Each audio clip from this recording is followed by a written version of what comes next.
Muharram is the first month of Islamic calendar. Muharram is one of the sacred months of Islam.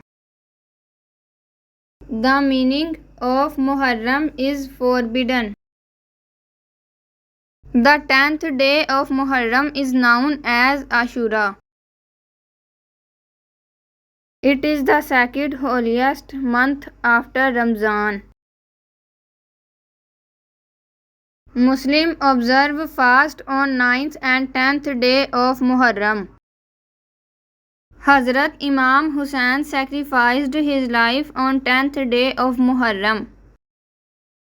Processions take place to mark the sacrifice of Imam Hussain.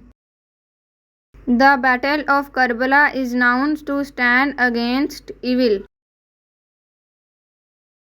Tazia is also taken out on this occasion in many parts of subcontinents. Thanks for watching.